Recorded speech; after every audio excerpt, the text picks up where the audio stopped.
ادامه برنامه‌های رادیوی فرهنگ.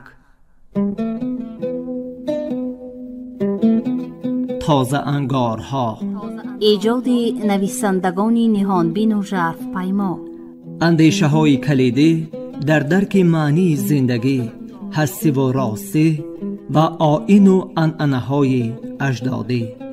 تازه انگارها، ظهور آفریده های نوین و بهین ادیبان فلک سیر از رادیوی فرهنگ.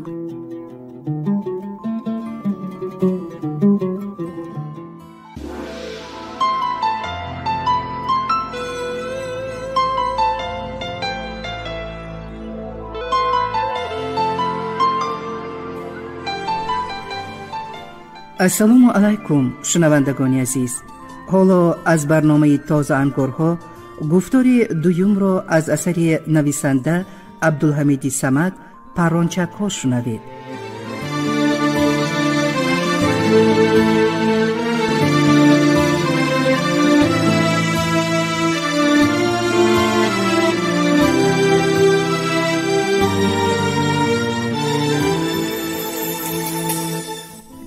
آن روز آغاز امتحان ختم مکتب میانه بود. به خانه عمکم آموزگاران آمدند. آنها در سایه توتی لبی نهر بالای صوفه نشسته در حال تخته شاهماد را پیش کشیدند. ناله به تخته کوفتن مهره ها با شلدر شلدری آب نهر و خشیر خشیر شاخ و برگ درخت توت یک شده خاموشی حلاوت بخش حولی را خلال دار کرد. من تماشای شاهماد بازی را نقص می بینم، اما به تخته سخت زدن مهره ها مثل دندان های ارکی چوب را ریزه می کنند، مینه را آزار می دهند.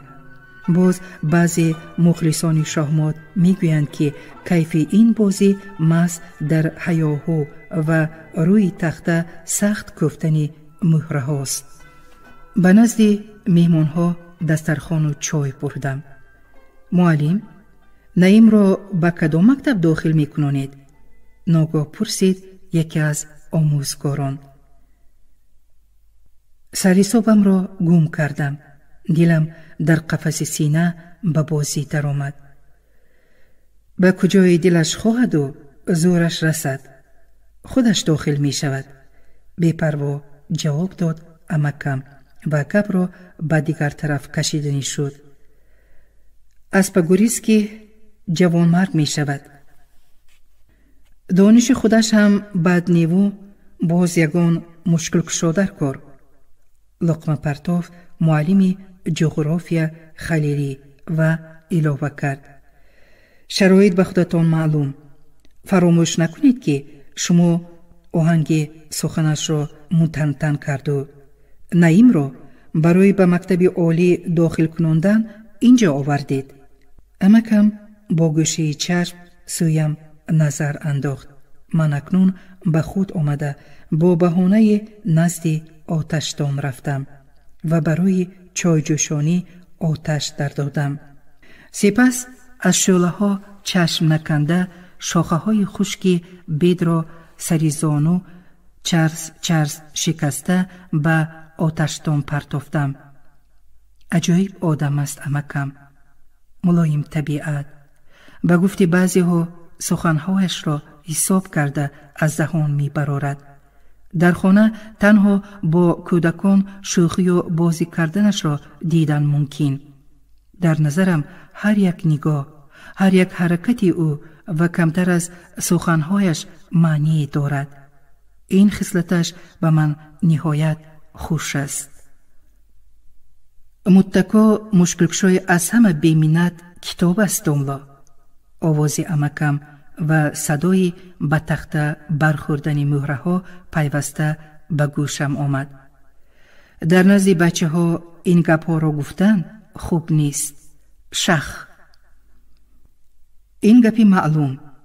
ما هم از فن آموزگاری امتحان سپاریده بودیم. این بچه ها بلااند، همه چیز را می دانند. یک ماه بعد نامه کمال می گیرند. رنجش آمیز خود را سفید کرد خلیلی. سالهای پیش وضعیت تماما دیگر بود. هر کس به قدر دانشش به مکتب‌ها حجت می‌سپارید، حد خود را می‌شناخت. حالا چی؟ او ساختکارانه خندید. آبروی بعضی سرهای بی‌مغز از همه بلند. یک خیل بچه‌ها در اینجا از ما به زور 3 میگیرند، در مکتب عالی 4 و 5. بعد میبینی که در دل شاگردهای نادان و سستخوانمان هوا و هوس عالم شوی هم پیدا شده است. کس حیران میماند. همین شرایط را کی به وجود آورده است؟ آرامانه پرسید عمکم و با همان آهنگ جواب داد: خودمان. لیکن این کجرفتاری و ناعادلی ها عاقبت نقص ندارند.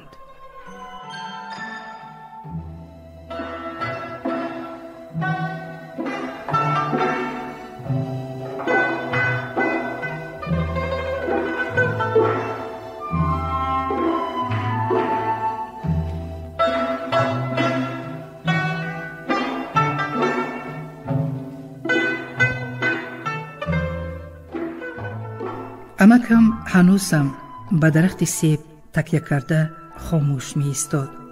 آفتاب به قیام آمده هوا را دمگیرتر می ساخت. برگ‌های تاک آن تازگی و تراوتی را که سحر داشتند الحال گم کرده پژمرده و سرکشال می نمودند. این مردمی ساده‌لوح را بینی، کار و بار را پرتافته، جان خود و دیگران را به عذاب مانده، از سحر تا شام بیهوده گردی دانشگاه تار می‌تنند. بی‌حیایی از این زیاد نیست.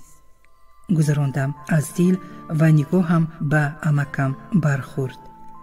و هنوز هم از حرکت‌های پکنه چشم نکنده به اندیشه پابند بود. ناگاه خیال به دلم پنجه زد و در تشویش افتادم. مبادا از علم زیاد با پکنه ماجرا بردارد. گفتم به خود: آخر عمکم آدمی شتا، واهمه‌گر و فتنه انگیز. آنهایی را که به دل کس تخمی هراس و ناامیدی می‌کارند به گفت خودش از نان خوراک هم بد می‌بیند. من لحظه التجا آمیز به چشمان پرخیال عمکم نگریستم و از نگاه آرام و با خیردی او یک سخن دوست داشته‌اش را خواندم: به نادان نصیحت حیف است.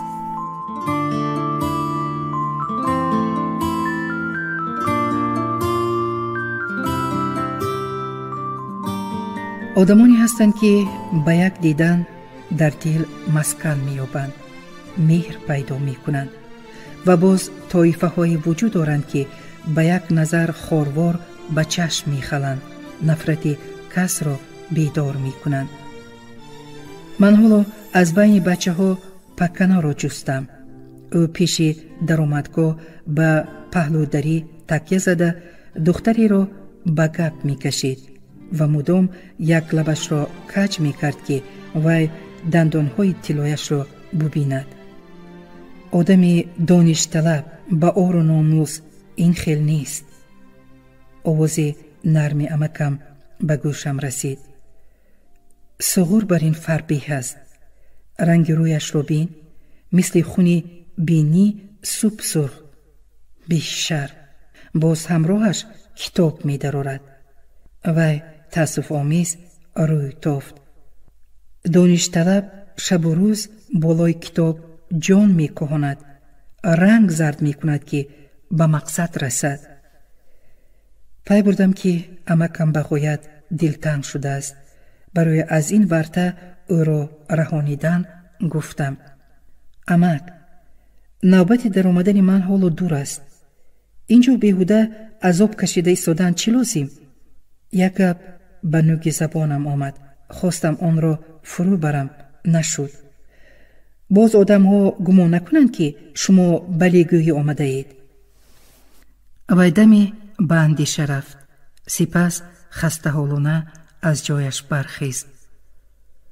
خیر، برار می خواهم، گفت و خیال تبسم کرد. سراسیمه نشو پسرم. با ملاحظه جواب ده. با گپ‌های بیهوده اصلا باور نکن. معلم‌های امتحانگیر هم انسانند. دل و انصاف دارند. در چایخانه انتظارت می‌شوم. او با تمکین از بین جوانان قدم نهاده سوی ایستگاه رفت. من نفسی سبک کشیده با نگاهم او را گسیلاندم. چی جای پنهان داری؟ سخنهای آخرین عمکم به دلم نیرو و امید تازه بخشیدند. دلبردار لازم بوده است، گفتم به خود. اما بله گوی درد هرینه. ناگاه پکنه در تگی فکم پیدا شد. به گمانم وی هم مرا شکار می کرده است. کی می داند؟ شاید در چشم او ما هم گاوی علا نموده ایم یا از سخنهای تلخی عمکم علم کشیده است که چون گشتم نیش زد. های بچه ها، فریاد کشید او. این صغیره هم خیش یگان رئیس است. یا تقاید امتحان می گیرد؟ پرسید از من و تمسخرآمیز خندید. شام در چایخانه انتظارش می شده است. بعضی ها با شوپه قسمی با خنده به من چشم علو کردند. حالتم را خودم می دانم و بس. خون به سرم زد. خواستم دهان این بیریای شتا و فتنه انگیز را درانم. اما تاکیدهای عمکم صدی راهم شدند. 100 مشت را به خود روا بین و 1 مشت به کس نی. دائما تاکید می کند وی. خیر، یگان وقت نوبت من هم می رسد. ناعلاج خود را تسکین دادم.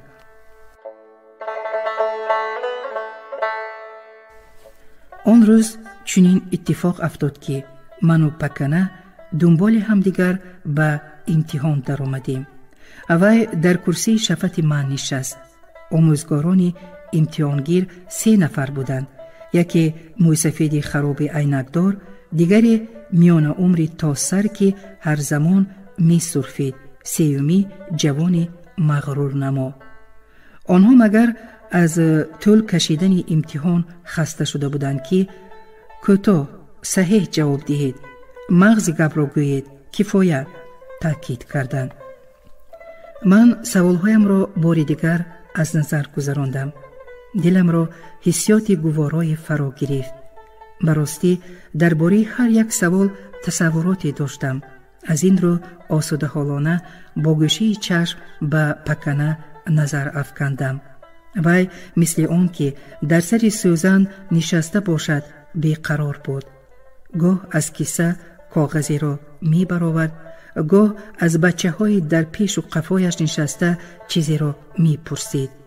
یکی سر می جنبانید، دیگری کتف در هم می کشید، سیومی خود را نادیده و ناشنیده می انگاشت. همه اندیشه آسان کردن مشکلی خود را داشت. پکنه دمی مستر ماند. در این حالت رنگ رو و بازی چشمان او کمی دیگر شد. سپس چهرهش سیاه‌تاب گشت و قهر و الم را در دلش غنجانده نتوانست. در بیرون شطه می‌خوری؟ دوغ زد به جوانی. ها بچه، اینجا بازار نی. به سوال‌هایت تیاری بین. وقت غنیمت. به پکنه نگریسته غرید. معلمی تا سر که عرقهای 6 قطار سر و رویش را پیوسته با دستروی مول پاک می کرد. پکنه لحظه سنگوار ناجنبان استاد، لیکن بدتر چشمانش را چون افسونگر از روی معلمان نکنده دزدوار به تگ کرته‌اش دست برد و کتاب را برآورد. من نفس نگرفته هر یک حرکت او را مشاهده می کردم. عجیب که وی به گناه دست می زد و از ترس پایهای من می لرزیدند. پکنه با احتیاط کتاب را روی زانوهایش گذاشت و اکنون ورق می گرداند که آن رها شده روی فرش افتاد. او یک قد پرید.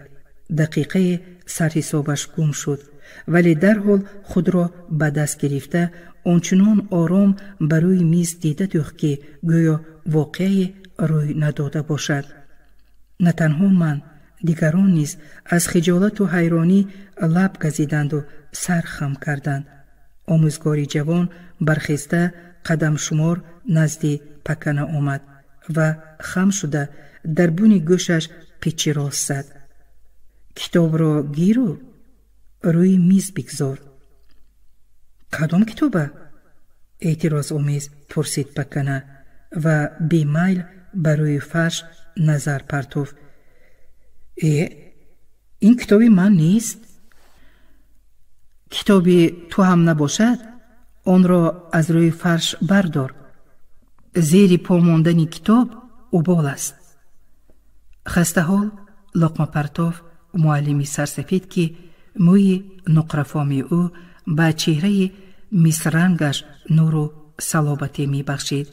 گویا گپ بین او و معلمی تا سر گریخته باشد که وی مدام از تیریزه به چنارزاری کوچه می نگریست.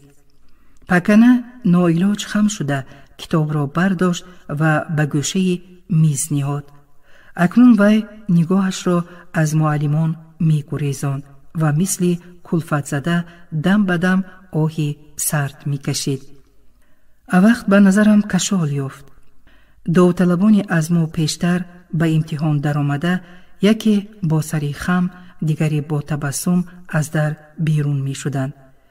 پکنه را نمی دانم، ولی دل من مثل گنجش بچه در تکاپو بود و هر زمان فشرده می شد. این دم تنها با ملاحظه جواب ده گفتنی امکم تسلایم می بخشید. آموزگاری جوان نامی را به زبان آورد. پکنه با دل ناخواهم گویا به قفایش سنگ آسیاب بسته باشند به زور از جایش برخیست. این مدعای دل من شد، زیرا در تگ دل آرزویی داشتم که جوابهای او را شنوم. خوش، کو سوالنامه‌ات را به من ده؟ گفت معلمی تا سر. سپس چشمانش را نیمراخ کرده لحظه برای کاغذ نگریست و با سرفه های خشک ساختکارانه گلو روشن کرد و لقمه پرتافت. سوال ها آسان کو؟ درباره شورش استپان رازین کو تا که گپ زن؟ پکنه که مثل گهوار جنبانک پیوسته می جنبید و لب پایانش را تگ دندان می نهاد، 2-3 مراتبه نام استپان رازین را به زبان آورد و یک باره گنگ شد. او مانند گوساله‌ای که بناگاه از چیزی خوسیده باشد چشمانش علا به معلمان کچ کچ نگریست. سوال دوم را جواب ده. دودی سیگاریتش را از تیریزه به بیرون پوف کرده گفت معلمی سرسفید. انجمن دوم کی در کجا گذشت؟ چه خیل مسئله ها را حل کرد؟ پکنه در بیرون بلبلی گویا اینجا زبان بسته گشت و سر و رویش عرق می شارید. اوبت از توپت جدا شده؟ گفتم خیالان به او. انا میدان، هنرت را نشاندی؟ او چندی به شیفت نگریست. بعد مثل آدمی در تگی دار ایستاده آهی وزنین کشید. اول خرنایش پایین و بالا حرکت کرد و سپس آواز لرزانش برآمد. صدایش خری، سخنهایش بی سر و نوک در هم بر هم. گپ را روده گوبرین دراز نکن پسر. ابرویش را در هم کشیده بی دماغ گفت معلمی تا سر. از موضوع هر قدر دور روی باری خودت را بیشتر وزنی میکنی. بهترش بگوی که این انجمن به تاریخ حزب چی نویگری در آورد؟ نویگری بسیار، یک عالم. نویگری کلان معلم. خودت جوانی با قوت و دانشت سست. گیله‌آمیز گفت معلمی جوان. نفس تیار شدن لازم بود. همین کتاب ها را خوندم. 3 سال باز می آیم. جان معلم جان، خاک پاتان شوم. یک بهو. مثل گدا گردنش را کج کرده به تولد درآمد پکنه. آموزگار جوان و تا سر به یکدیگر نگریستند و به لبانشان ریشخند دوید. احتمال آنها این خیل مخلوق را بارها دیده باشند که بی‌پروا بودند. معلم سرسفید هنوز هم بند خیال از بیرون چشم نمی‌کند. وی آنچنان آرام و بی‌پروا بود که گمان کردم سیگارت در لب خوابش برده است. تنها از سوراخی‌های بینیش پیلته پیلته دود برآمده پیچ و تاب خورده در فضا پهن می‌شد. بعضی عالم‌ها هم آدمانی عجیبند. دائما تاکید می‌کنند که سیگارت زهر است، لیکن خودشون به همین زهر زیسته نمی‌توانند. گفتم خیالند. معلم باز چند سیگارت کشید. بعد گویا از سوزش بین انگشتان و لبانش به خود آمده یک تکان خورد. با کراهت نوک سیگارت را به خاکستردان پخش کرده عینک از روی میز گرفته به چشمان و دور و دراز به پکنه نگریست. در حلقه چشمان و پیشانی او چینهای نو پیدا شدند. وی با انگشتان زرتاب باریک و چنگش که ناعیان می لرزیدند خامه را کاهلانه برداشت. نشد پسر، سال دیگر، اندیشمند گفت و خواست به ورقه بها گذارد. پکنه به تلواسه افتاده اول یک قدم قفا رفت، بعد گربه‌وار به طرف میز معلمان جهید. جان معلم جان، یک بها، خاک پاتان شوم. آخر من همه‌اش رو. یک سوال دیگر، ما همه‌اش رو نمیدونیم؟ نیم غرمه لقمه پرتاف معلمی تا سر. استاد سرسفید سر برداشته مصلحت آمیز به همکسبانش نگریست. خوش، یگان موضوع نقص دانسته را نقل بکن. با ملایمت گفت معلمی تا سر و سرفه کنان از جایش برخاست. همش را بدانی هم سراسیمه نشو. صحنه عجیب. پکنه در حال دست روی سینه نهاده تعظیم کرد. با ادبانه تعظیم کرد و خود را چنان وانمود کرد که به خیال رفته است. ولی ناگاه گویا به پایش خاری خلیده باشد رویش تیره گشت و به موی سرش پنجه زدن گرفت. به حالش رحمم آمد. ناتوانی و خاری آدمی گنده رو هم دیدن ناگوار و عذاب بوده است. پکنه باز آهی به درد برآورد. از این و آن چندی حرف زد. چون دید که آموزگار جوان سر می جنباند به تلواسه افتاد. همش را می دونستم و فراموش کردم. گریه آمیز گفت او و دل من به تلاطم در آمد.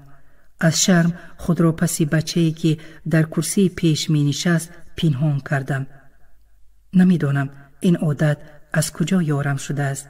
اگر بیریایی پستی کسی را بینم ایزا می کشم. خود را ناهنجار حس می کنم. باز آواز پکنه مرا به خود آورد. جان معلم جان، یک بها، داخل شوم، می خونم، خدمت و به کدام روی دیه روم؟ به چشمان او اشک دوید. پسر، معلمی سرسفید خسته حالانه نفس کشید و باز سیگارت در گران. پسر، سالهای جنگ تو بر این جوانها در تگ دار نیمیز با سر بلند ایستادند و آبی چشم نریختند. او از جایش خیست و با قامتی خمیده نزد پکنه آمد. دویم باره اشک نریز که عیب می شود. گریستن به مرد نمی زیبد. با یگان تکنیکوم یا آموزشگاه درا کسب آموز. براغون یا یاوان رفته کار بکن. به دانشگاه آدم را از روی زاری و تولا اشکریزی قبول نمی کنند.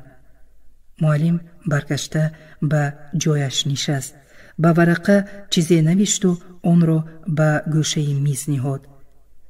در دیه هم کار کردن عیب نی. پکنه لحظه سست شد. بعد یک باره قامتش را راست گرفت و چشمان غضببارش را با کراهت به معلمان دوخت. من به مصلحت شما محتاج نیستم. تهدیدآمیز آرنگاه زد و میدانم شما کیها را قبول میکنید. اگر من هم پسر یگان رئیس یا جوره و خیشتان میشدم؟ خوش، اکنون جوره شدیم. با تبسمی فراخ گفت معلمی تا سر و پکنه را که سوی برآمدگاه میشتافت باز داشت. کتابت را بگیر، باز در کار می شود. پکنه با شست برگشته کتاب از روی میز برداشت و برآمده قصاصش را از در ستاند. بیشتر بها گدایی می کند و دیهروی را آر می داند، گفت معلم سرسفید و با تأسف افسود. از این خیل بچه ها نه پدر و مادر و نه خودشان نه جمعیت برکت نمی بینند. حشراتند اینها.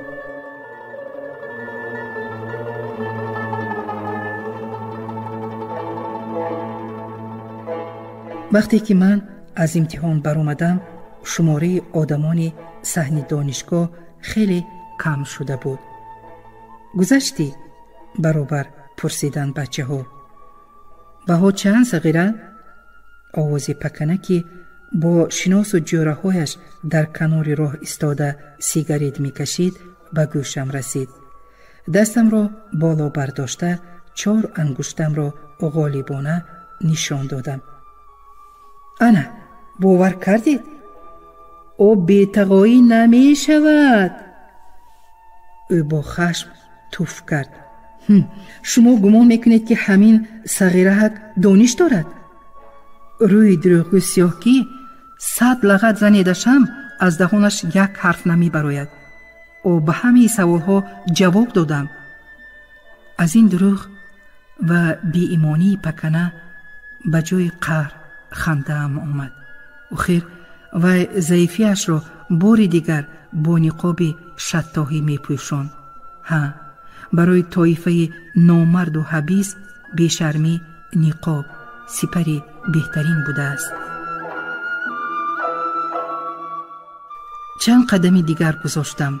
ناگاه روی ره کتاب کهنه به چشمم رسید. آن را برداشتم. دیدید؟ این صغیره برای خواندن اکنون کتاب جمع می کند. آواز استهزا آمیزی پکنه از پس به گوشم رسید. باز کتابی مرا.